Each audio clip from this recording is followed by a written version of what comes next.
उशीर केला सारे यायला. तुला माहितीये मला कधीपासून तुला एक खूप महत्त्वाची गोष्ट सांगायची. मी माझ्या पोटात धरून ठेवलंय सगळं.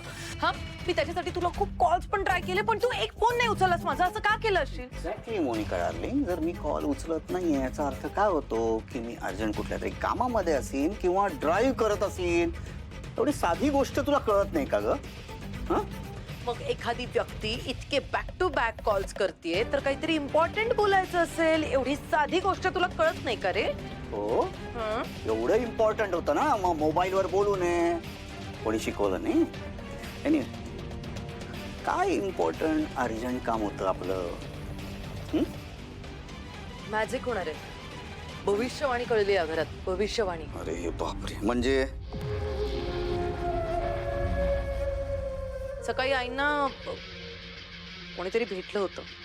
ज्योतिष नव्हता, पण काहीतरी मला नाव नाही आठवत आहे, पण त्या व्यक्तीने आईंना सांगितलंय सावली परत येणार.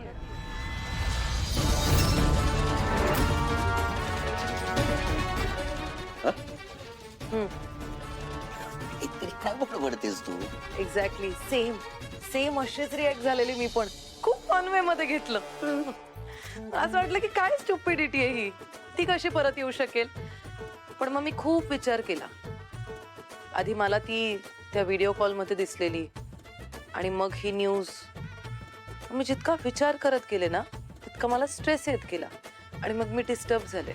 नाही, आपण विचार करायचाच नाही, स्ट्रेस घ्यायचाच नाही. स्ट्रेस घेतलं की काय होतं? आपला मेकअप खराब होतो नाही का?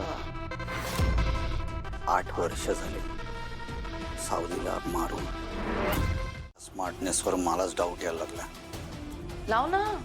लावतोय. हॉटलाईन नाही ना आपल्याकडे?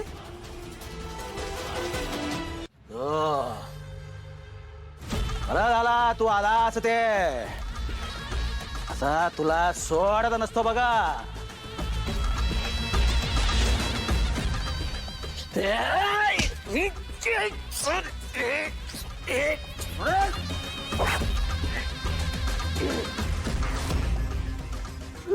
कापू कापू का? वहिनी, तुमचे हे कन्नड अहो हवे का तुम्हाला? नकोय. या माणसाला माझ्या अस्तित्वाची अजिबात किंमत नाही. माझ्या आयुष्यात एक क्षणही नकोय मला तो. नको म्हणते तुझी बायको. काय करायचो तुमचं? हा काकू, उद्या डिवोर्सचे पेपर येतील बघा तुमच्याकडे.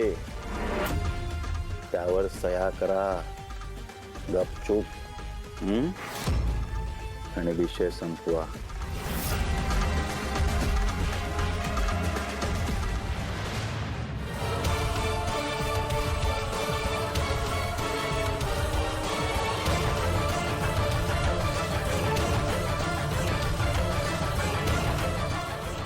सारंग सर, तुम्हाला कसं कळलं मी इथे? सांगतो सगळं तुम्हाला. आधी निघू इथून.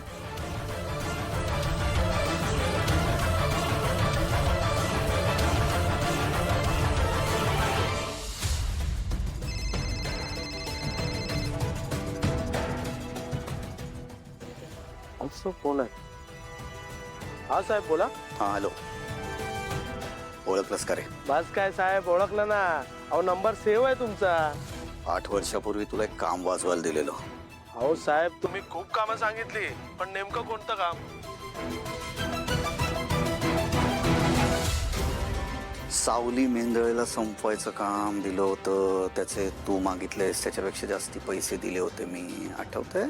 सावली? हा, आठवलं ना, आठवलं. तो गेम नीट वाजलेला ना? हो साहेब, मी स्वतःच्या हाताने संपवलं होतं तिला. ऐक, त्या टोप्याला घे आणि बेळगावला निघ. बेळगावला? तिथं कशाला? काय झालंय, तुमची मॅडम आहे ना, मोनिका मॅडम, त्यांना असं वाटतंय की सावली जिवंत आहे.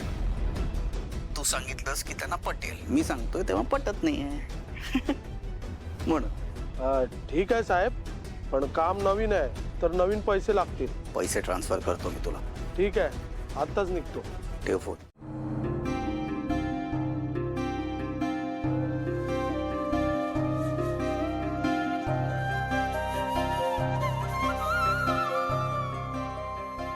अबिरा काय रे पिडली बरी नसती का? नाही अम्मा तसलं काही नसतं. मग तुझा चेहरा कशाने पडलेला? खा की रे. अम्मा आजी मला ओबीची आठवण येत असते ग. ती गेली असेल का घरी? मला तिला भेटायचं असतं ग. अबीर ती मोठी माणसं आहेत अरे. त्यांचं घर जग सगळं पुण्यातच आहे आणि आता ते अर्ध्या वाटेत पोहोचले सुद्धा असतील. आई माझ्याकडे ते बाबांचा नंबर असतो.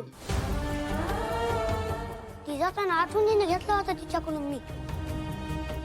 फोन करून विचारू का कुठे पोहोचले असतील ते? अरे मग विचारायचं काय त्यात? तुझा फोन म्हणलं की तिला पण आनंदच होईल की. हे घे लाव तू फोन. अबीर फोन लावायची काहीच गरज नाहीये. आई फक्त 2 मिनिटं बोलणार आहे मी. बाळा ते प्रवासात असतील गाडी चालवत असतील. उगाच कशाला त्रास द्यायचा त्यांना. फोन खाली ठेवा दे. काय ग सावली त्यात एवढं चिडण्यासारखं काय म्हणतो मी? गाडी चालवताना जसं गाणं ऐकताना बरं वाटतं ना तसं फोनवर बोललं की माणूस फ्रेशच होत. ए तू घे फोन लाव बिंदास्त. व्यंकटेशजी तुम्ही उगाच लाडवून ठेवताय ना त्याला. अबीर फोन करायचा नाही म्हणजे नाही. नाश्ता करून घ्या आधी. ऐकतच नाही अजिबात.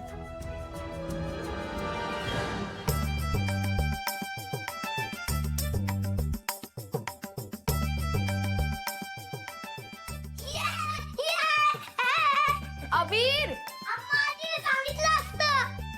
अम्मा सावली अगं कशाला चिडतेस तू? हा जा नाश्ता करून घे म्हणते मी. चल